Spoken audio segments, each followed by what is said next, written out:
समस्त को नमस्कार मु एस एस सागर लिमा स्वागत करछि आपण मोर यूट्यूब चैनल सागर लिमा बुक रिव्यू को। आज आम दादी बुढ़ा उपन्यास शेष अध्याय शेष परिच्छेद जहाँकि अच्छी आम 18तम परिच्छेद ताको आलोचना करवा। तब चलतु 18तम परिच्छेद आरंभ ए प्रकार हुए। गाँव में चहल पड़गला, गाँ भांगा पड़ो, केते कालर पुराणा गाँ छाड़ी चली जावाक पड़ो, पितृपुरुषंकर हाड़ पाउंश पछरे रही आउ गाँ दाण्डर जेते गजा पथर चोटा पथर गादी पाबली डंगर एठू दूर नुहे मझिरे आड़ुका करुची पाचेरी पर्वत आउ चिलीबेड़ा जंगल नहले दिसंता सेठी गाँ बांधिबाकू केउटी थल अछि बा तासभूमि किंतु दादी बुढ़ार आदेश अमान्य करहब नाही, जीवाकू ही हबो। देखंतु से जगार किछि नाही, चाष करबा पई किछि नाही, रहबा पई किछि भल जगह नाही, किंतु दादी बुढ़ा कही गाँ छाड़ी तुम चली जाओ। 17 परिच्छेद रे गाँ छाड़ी तुम चली जाओ बोलिकी दादी बुढ़ा साम गुरुमाई द्वारा कही। तेणु करके एमानकु कौन करा हम, एमानकु तांका कथा मानिबाकू ही हम, जीवाकू ही हम हैला। ए शीत कटाक गले बण सुखीजिव, तापरे बाघ दाऊ उणा अधिक कमिजिव। सेतेबेले हुए तो ए गाँर भूमि चाष करने को बाधा नथिबो, किंतु ना टाली देवाकू छाती नाही कहार। दादी बुढ़ा जहाँ कहीदेला से निष्पत्ति मुंडपाती नेबाकू पड़िबो, जीवाकू ही हबो। एलियो प्राचीन नायक को डाकी कहला, बाया हेलु नायक, गाँ की दादी बुढ़ा फादी बुढ़ा, की दादी बुढ़ा फादी बुढ़ा होचु तू। पितृपुरुष बसतिला थान छाड़ी दे कुआड़ जीव बोली बाहरीचु। एते जत्न रे बंधा घर दुआर, एते भूमि बाड़, सेठी कौन अच्छी जीवु। नायक दीर्घ निश्वास पकई गाँ को अने तुनी तानी ठिया होता है। कहीं चली जीवु नायक, मु बुढ़ा लोक, मो कथा मान, खरा पड़े ए बघे छाड़ी जाइथिबो। कहीं परदेश जाए हरबर हवा, मरबाट थिले किए से अटकेब, से सब बाया कथा छाड़। गोटाए पाखे गाँ, आर पाखे कूद उपरे विराजमान दादी बुढ़ा, ताकू मझिरे रखी चारि पाखे खेत।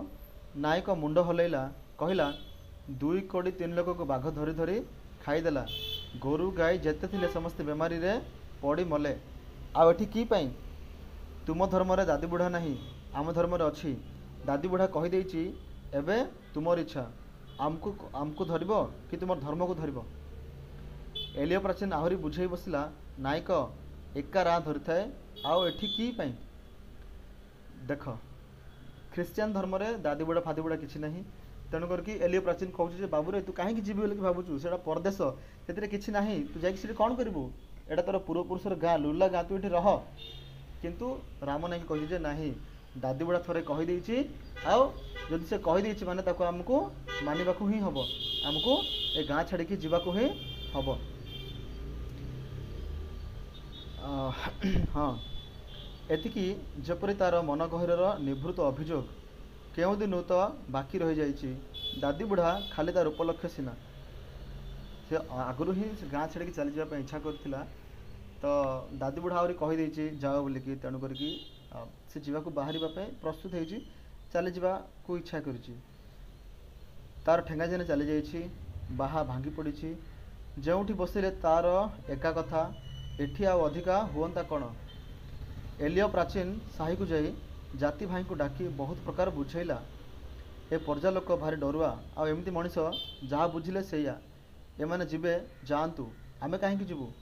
एथर तो गाँ छाड़ी चली जाउछंती, माग देले जमी बाड़ी सस्तारे आमको बिकिदेवे, आमे एठी रहिबा, सेमाने जातु। मोटे 10 घर 12 घर डम।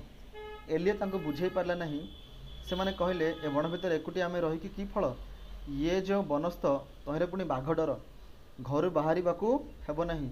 जीवन कहार जीवन को डर ना, ये एकुटिया पड़थिबो। से सकाळे गाँ दाण्डे गुरुमाईर विकटाल नाटक देखी तार कथा शुणुले, मन भीतर क्यों आदिम विश्वास भईरे दादी बुढ़ार चेर पशिथिला। एलियो प्राचीन पारला नहीं। दिशारी जाए नुआ स्थल शुभ देला। नायक और रईत मैंने जाए सेठी चिन्ह पकईदेले। ए पाखे गादी पाबली पर्वत, से पाखे पाचेड़ी पर्वत, मझिरे खूब बड़ उपत्यका। सेठी एबे जंगल भर्ती, क्रमे क्रमे जंगल जाए बिछई हो धान जमी मांडिया जमी। गादी पाबलीर ढालु तले ନୂଆ ଗାଁ ସେଠି ମୁରାନ ନଈ ଓସାରିଆ ହୋଇଛି। ଦି ପାଖ ପର୍ବତରୁ ନଈ ଆଡ଼କୁ ବହି ଆସୁଛି କେତେ ମଠୁଆ ମଠୁଆ ଝୋଲା। ସେଇଆକୁ ନିଗିଡ଼ା କରିଦେଇ ବନ୍ଧ ପକାଇଦେଲେ ଅନେକ ଧାନ ଜମି ବାହାରି ପଡ଼ିବ। ଏଇ ବର୍ଷ ଖରାଦିନେ ଦି ପାଖ ପର୍ବତ ଢାଲୁରେ ଗଛ ହାଣିଦେଇ ନିଆଁ ଲଗାଇଦେଲେ ସବୁ ସଫା ହୋଇଯିବ।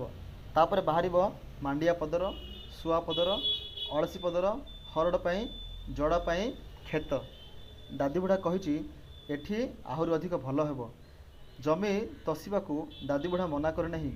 ସେ ଗାଁର ଜମି, ଏ ଗାଁର ଜମି, ଯେତେ ଦିନ ତୁଲେଇ ହେବ ଦୁଇ ଗାଁର ଜମି। ପାଚେରୀ ପର୍ବତ ଆଡ଼ୁକା କରୁଛି ସିନା, ହେଇ ଏହାର ସେ ପାଖଟା ତ ଆଉ। ଗାଁର ସାହି ସବୁ ଚିହ୍ନଟ ହେଲା। ପରଜା ସାହି, ଡମ୍ ସାହି, ମଝି ରାସ୍ତା, ପାଣି ଆଣିଯିବା ରାସ୍ତା, ଗାଧୁଆ ତୁଠ ସବୁ। ସେଠି ପୂଜା ଦିଆ ହେଲା, ସବୁ ପବିତ୍ର କରାହେଲା। ଆଗ ସାନ ସାନ ତାଳପତ୍ରର କୁଡ଼ିଆ, ତାପରେ ଘର ତିଆରି ହେବ ଅଳ୍ପ ଅଳ୍ପ ହୋଇ। ଟିକିଏ କଷ୍ଟ ପଡ଼ିବ, ପରେ ସବୁ ସୁଧୁରିଯିବ।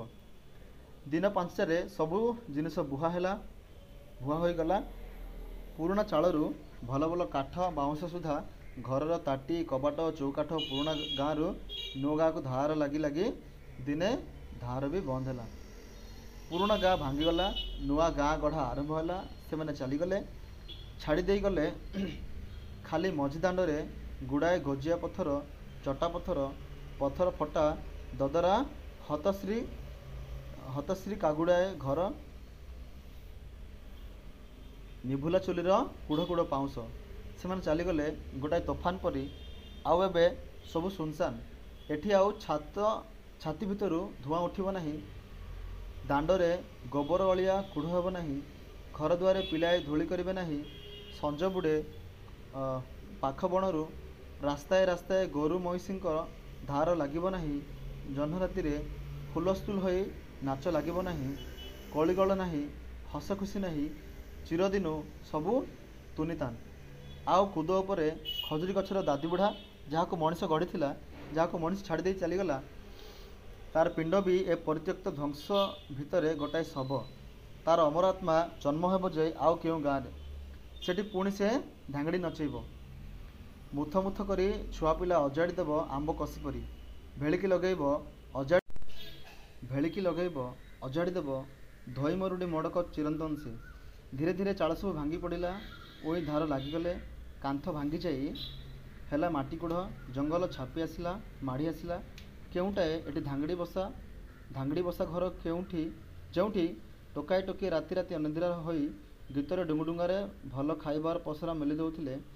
ଠେଙ୍ଗାଜାନି ସାରିଆଦାନ ବାହା ହୋଇଥାନ୍ତେ, ଘର କରିଥାନ୍ତେ। କେଉଁଟା ଏଠି ସେ ଅଧାତଳା ଘର କାହିଁ? କୁଦ ଉପରେ ହୁଙ୍କା ବୁଢ଼ା ଦାଦି ବୁଢ଼ାର ଉପରେ ମାଡ଼ି ବସିଲା। ଦୁଇ ବୁଢ଼ା ହେଲେ ଏକ ଅଦ୍ୱୈତ। ଇଏ ଥିଲା ଦାଦିବୁଢ଼ା ଉପନ୍ୟାସର ଶେଷ ପରିଚ୍ଛେଦ, 18ତମ ପରିଚ୍ଛେଦ।